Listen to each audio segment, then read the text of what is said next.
A native of Decatur, Norman Oberto earned his Bachelor of Science in Industrial Engineering from Millikin University in 1974,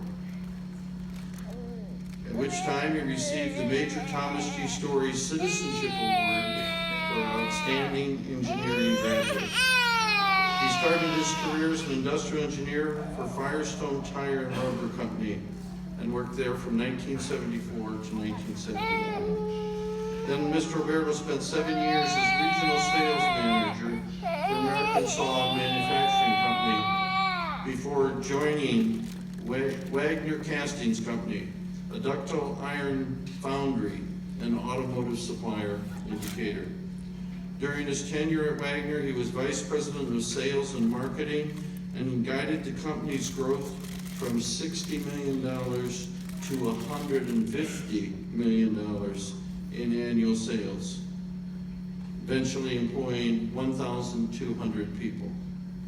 In 1997, Norman Oberto purchased Imperial Plastics Incorporated, a small plastics injection molder located in Lakeville, Minnesota. Since that time, Imperial has grown into the largest plastic injection molder in Minnesota and one of the largest in the country, with 6 locations and employing over 850 people. Norman is a team builder and enjoys the challenge of creating, developing, and building things and companies. As an entrepreneur, he sees opportunities to create win-win strategies in acquiring small companies and merging them into larger entities that can provide improved capabilities and services in plastics, having purchased 5 companies during his time with Imperial. Mr. Oberto is viewed as a business leader who values honesty, integrity, and ethics, and was recognized as Business Person of the Year by the Lakeville, Minnesota Chamber of Commerce in 2011. Norman, his wife Lori, and their 3 daughters live in Northfield, Minnesota. He and his wife co-authored a book entitled Men Have Hormones Too, a story of their journey in overcoming couple infertility. It is a great pleasure to welcome Norman Oberto back home to Millikin and back home to Albert Taylor Theater. Please join me in welcoming Norman Oberto for a special commencement address to our graduates entitled Determining Your Path. Norman?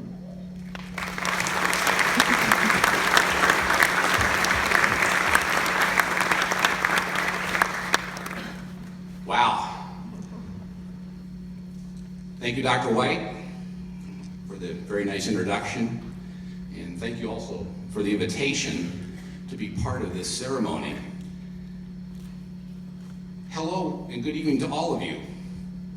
As I was walking in tonight, I saw a lot of smiling faces, and rightfully so. This is pretty cool. It's a privilege and an honor for me to come back to my hometown and to my alma mater and share some thoughts with you tonight as part of this commencement program. I've been away for 20 years, but I still come back to Decatur periodically. My sister is here tonight, so I come back to see her and her family. And I still get the Decatur paper after 20 years. Can you believe that? I get more newspapers than anybody in Northfield anyway, and the mailman and I get to know each other pretty well. So I'm still staying current, although they do send me the papers in bulk, so I get them about 2 weeks later and about 5 at a time, so I can't say that I read all the papers, but at least the headlines. It's been a long time since I've been in this very prestigious theater. Back in the day, it was called Albert Taylor Hall. Today, of course, it's Albert Taylor Theater.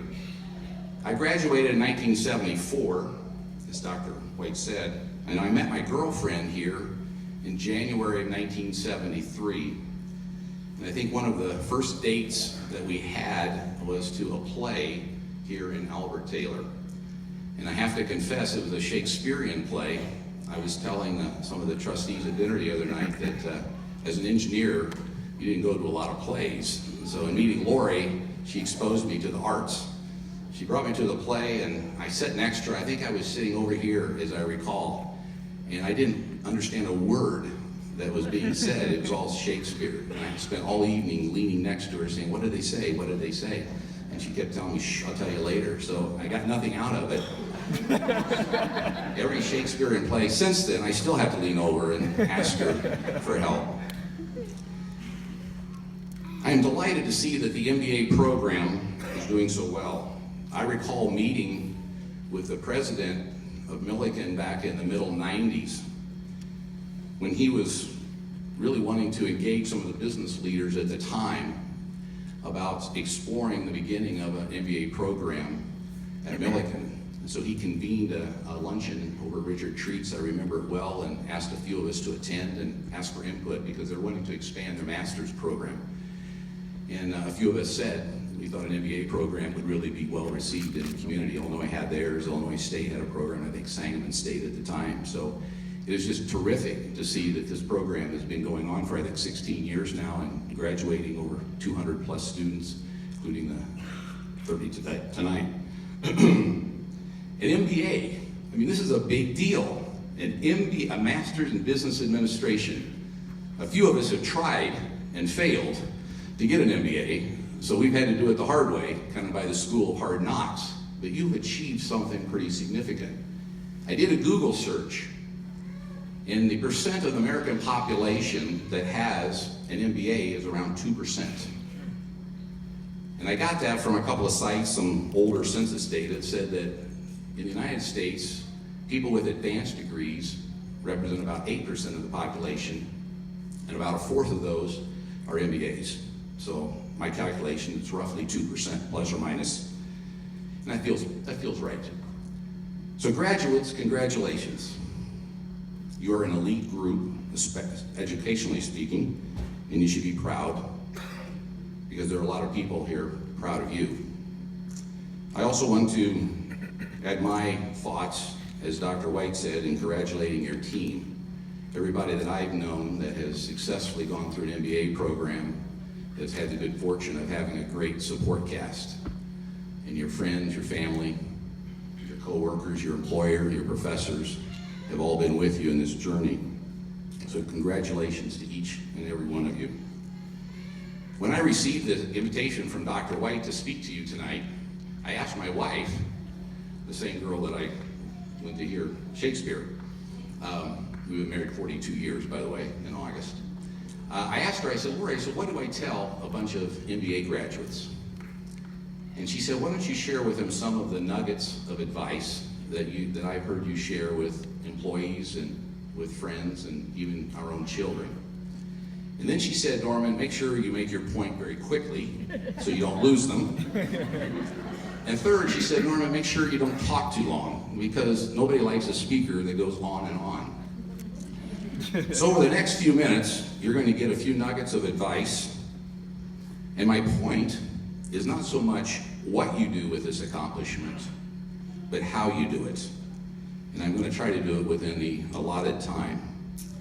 As Dr. White said, commencement means a new beginning. I first realized that and heard that back in my high school days. It comes from the French word commencer. And our French teacher in high school told us that we weren't graduating from high school. Even though it was a graduation, it was a commencement exercise because it's a new beginning. It made quite an impression on me at the time. I realized that my life was changing after high school, ready or not. I had the same feeling when I graduated from Millikin in 1974. I didn't want to go. I liked Millikin, but after 4 years, it was time for me to go out and do my thing. Your transition may not be as dramatic following this commencement, because you're already on a chosen path to even be at this point in your career. Nevertheless, this commencement does represent an opportunity for a new beginning, depending on what you want to do with this degree.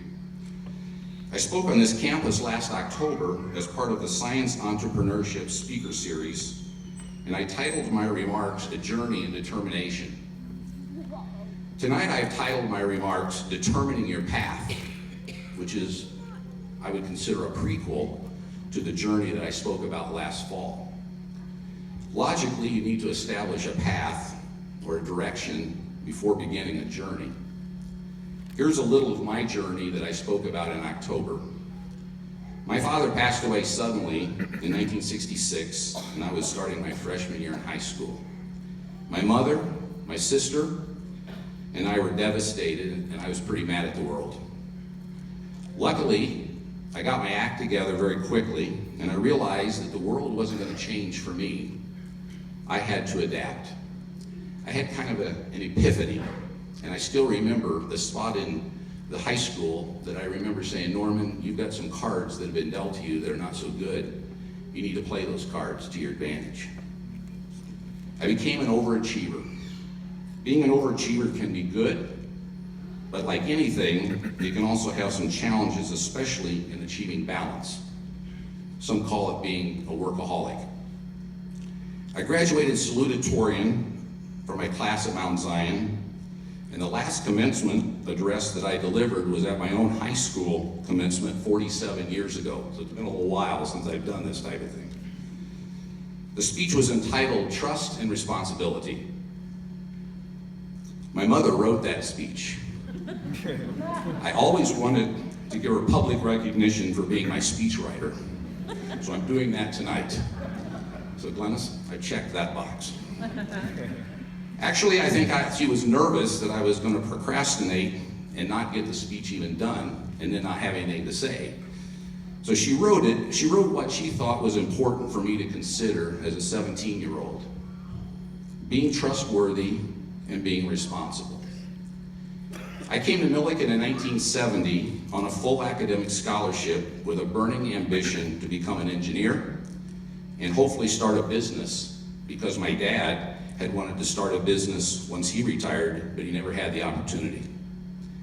I also started to build a car, and maybe you've heard about this, it was in the publication recently.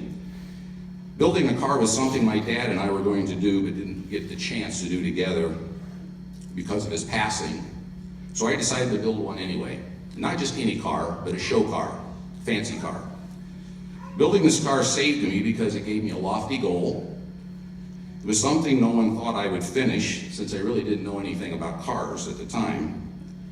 But it also gave me a lot of confidence to take on a task and complete a task even when nobody else thought I can do it. It took me 7 years to build that car. Finished, went all through college, went out and started working at Firestone. I sold it in 1979 because I needed the money to buy furniture for our house. And it became one of the few regrets that I had some years later. At Millikin, I had some really great professors.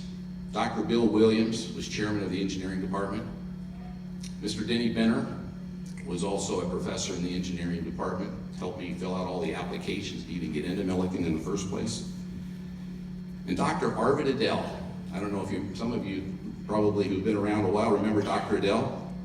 He was a philosophy professor and also an ordained minister, JV basketball coach, scratch golfer.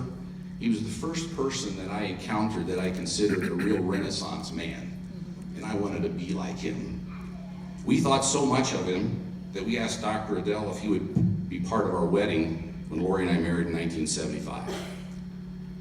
After graduating from Millikin, I did start my own career journey at Firestone, and then on to a company called American Saw and Manufacturing Company out of Massachusetts. People thought I was crazy leaving Firestone and going off to a company nobody had ever heard of. And then I came back to Decatur to help Wagner Castings turn around. I came back in 1986, and we turned it around, making a very profitable business, and I left in 1996. Over the course of those 30 years, 8 educationally and 22 in business, I was always reaching out to business owners, trying to understand how they started their business. Being in sales also gave me an opportunity to visit with business owners to hear their story, hoping that some inspiration would come my way. In addition, I explored a couple of self-assessment programs that helped me confirm my aptitudes and talents. I want to share those with you tonight because I'm always amazed that people don't really know what they're good at. They go through life not really understanding what they're good at and also what they're not good at. And I really wanted some confirmation of that for myself before I decided to take the lead and go out and buy a business. One organization is called the Johnson O'Connor Human Research Foundation. The other is Crystal Barkley Corporation, one of the contributors to What Color is Your Parachute, the famous book on career counseling. Both of them assess aptitudes, not IQ, not personality tests, but just what are you naturally good at. Engineers see three-dimensionally. Some don't. Some people are good with numbers, some people aren't. My wife falls into that category, by the way. Crystal Barkley also takes it one step further and helps you analyze your priorities in life. And one of the things I remember doing in 1996 when I took their course was really drawing a picture of what was important to me in life. And I drew this beautiful mosaic. I framed it. It became part of my daily ritual almost to look at it. Now that I'm retiring in a couple of months from my own company, I've redrawn it 20 years later, and it's gotten a little more complicated, I can tell you, but it's still the same principle. But I eventually got, with those tools and that preparation, I eventually got the courage in 1997, and I purchased this small injection molder in Minnesota called Imperial Plastics. And over the course of the last 21 years, as Dr. White said, we've grown it to be one of the largest injection molders in the country. I told the students in October I was not a natural-born entrepreneur. It took me 30 years to get the courage to go out on my own, not to mention getting the experience and some know-how to purchase a company. To make my point about determination, I also shared in October how 33 years after selling the car that I had built and sold, I hired a private investigator to find it.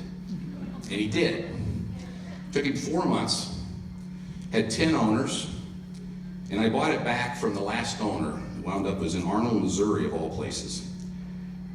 I bought it back and I had it rebuilt to the way that I built it as a kid. Better in some ways than when I originally built it. I should also mention, as Dr. White also said, Lori and I spent 15 years trying to have children. And that is also a journey and determination, I can assure you. And we decided to write the book together to help other couples, and it has. That was not a bestseller, but you can still buy it on Amazon, probably for about $3 if you really want to read it. So your journey, whatever it is going to require determination. That is a given, and that is something about every commencement speaker alludes to. In the final few minutes, however, I would like to share some thoughts on how to approach your journey. And these are the elements that I believe are important and why I titled the remarks tonight, Determining Your Path. I think in life, it is not only what you accomplish, but how you accomplish it. I think Jeff alluded to that as well. You're going to hear a lot of the same themes. There are only so many things you can talk about, right? In college, professors often give credit for a person who approaches a complex problem correctly, even though they get the answer wrong. I always appreciated those professors, because I did that. I'd have a complex differential equations problem. I'd do everything right, but have one silly sign that I messed up and I got the wrong answer, but I had the methodology correct. I think life is the same way. Life is complex, so we should get credit for how we approach making decisions. First, my suggestion, and I've got about 6 of them here that I'm just going to walk you through. These are important to me, and so again, may or may not work for you. First, whatever you do, try to do it for a higher purpose. If you want to go into business to make a lot of money, I wouldn't suggest necessarily doing it. I thought going into business I wouldn't have any bosses. I had more bosses owning a business between bankers and partners and customers than I did when I worked for somebody. Making money will not sustain you over the long haul. If you want to create jobs, if you want to make your community a better place, if you want to make the world a better place, then go for it. For me, I didn't really want to change the world, but I do want to have an impact on my community and the people around me. I like creating jobs, particularly manufacturing jobs. And we've created a lot of jobs at Imperial over the last 20 years, about 800 of them. I've always felt that manufacturing drives services, and unfortunately our manufacturing sector has shrunk. Less than 9% of our employment is in manufacturing. If we don't have strong manufacturing, I suggest that it has an effect societally. And I think you have to have strong manufacturing to have strong societies. Not to mention there are just a lot of people that are just good at making things. If you're successful, the money will come, but don't let the money be the driver. I tell people making decisions is much easier when you take ego and money out of the equation. I've also been guided by the teachings of Peter Drucker, one of the great management gurus of the 20th century, when he said in one of his early books, the purpose of a business is to create a customer. The book is entitled The Practice of Management, and copyright is 1954. Have you read Traction? Is Traction something that you learned in the coursework that you've done? It's real popular in Minnesota. It's along the same lines, but Practice of Management is still my go-to book. Number 2, develop a list of core values. The best thing I ever did when I purchased Imperial Plastics was to list out what I considered Imperial values in the workplace. Honesty, positive attitude, trust and responsibility, from my mother's speech. Teamwork, respect, fairness, gratitude, staying customer focused, and doing the right thing. A leader wants people to follow them. And likewise, followers want leaders that they can feel comfortable following and are aligned to. Doing the right thing is my catch-all because no one can figure out or think of all the circumstances that you're going to encounter. But if you approach these circumstances with a conviction of doing the right thing, you will gain the respect of colleagues and employees, and ultimately you and the company will be better for it. Quick story. I bought Imperial in 1997. We gave a service award to a lady named Dorothy for 10 years with the company. One of the first meetings I ever had. I gave her this 10-year service award and she was in tears. And these were not happy tears.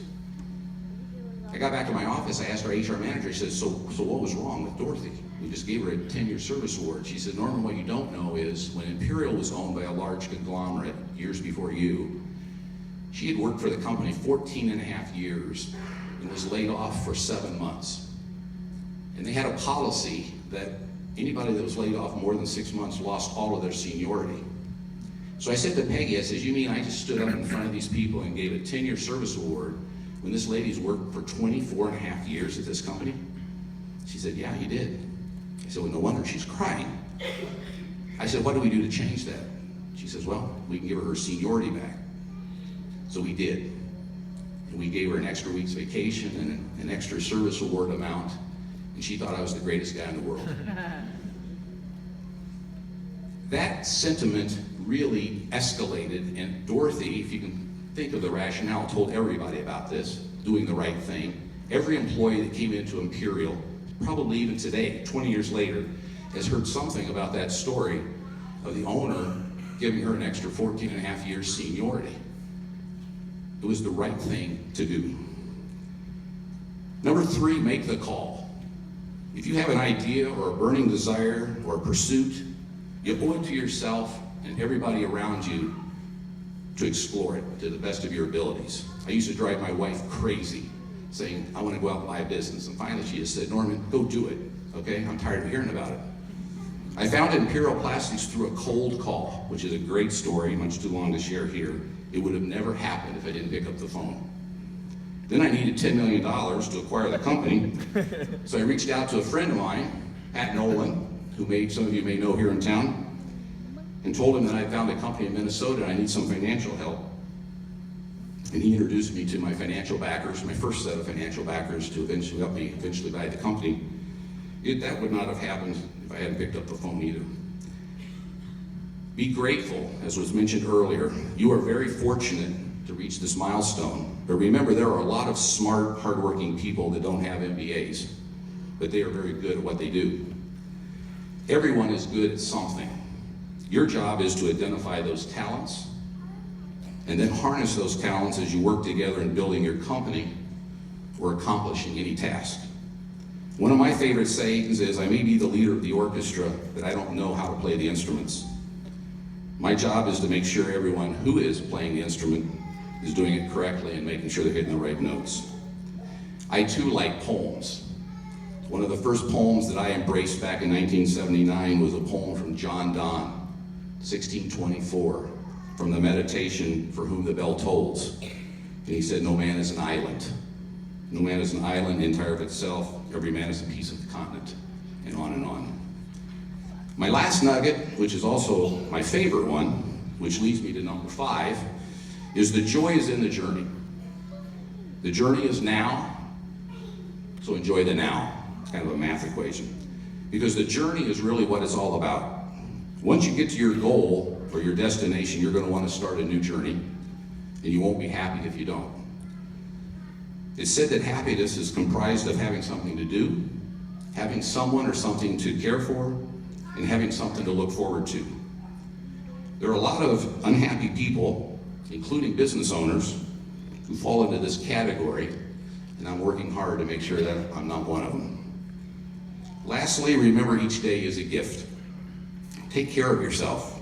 At your age, you're probably not given as much thought to some of the health concerns that guys in their 60s do. But I was rolling along until about 2.5 years ago. I have a physical every year at Mayo. I'm in their executive program, and they found colon cancer. I had emergency surgery. Fortunately, it was early, and now I'm in their surveillance program, and I will be for another 1.5 years. So I don't take health quite as for granted as I used to.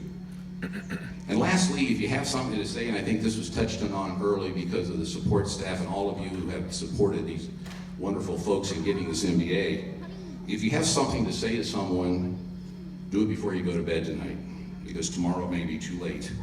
I found out the hard way on that one. So lastly, here's my charge. Never, never, never stop being curious. Set your sights high. Dreams do come true. If I can do it, you can do it. Getting this MBA is a huge accomplishment and it is a huge stepping stone on your journey. The question is, how will you use it going forward? When I graduated from college, the hand calculator had just come out. I remember seeing it for the first time in a production management final exam across the way here. And I was still using a K&E slide rule. And some guy showed up with a hand calculator. Now we're developing technologies that weren't even conceived of a few years ago.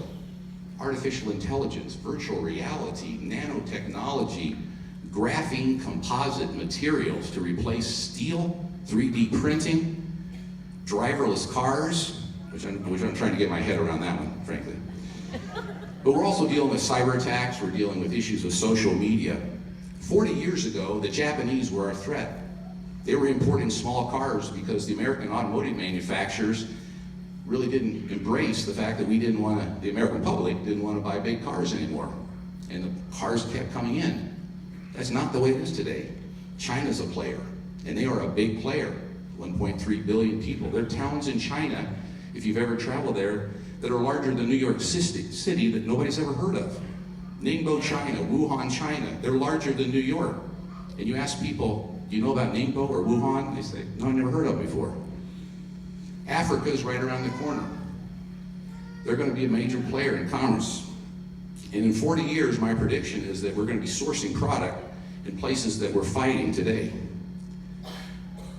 So just as my mother wanted me to convey in my high school commencement address that being trustworthy and responsible is important, I want to suggest that in determining your path, put integrity at the top of your priority list. And don't forget those who've helped you along the way. I realize you probably won't remember much of what I've shared with you tonight. Likewise, people will also forget about what you've accomplished years from now, but they will remember how you treated them and how you conducted yourself. And in effect, you will be remembered for who you are and not just for what you've accomplished. So remember, determination it's going to take. Don't lose sight of integrity. We need more of that. There's a lot of good people, but we do need it societally. And realize the world's changing fast, so have an ongoing curiosity to keep up with it. And enjoy the ride, because the time goes by so fast when you're immersed in your journey. Thank you so much for letting me share some of my journey. I hope it provides some inspiration to be the very best that you can be in your career and especially in your life. Good luck to you and to your families. God bless you all.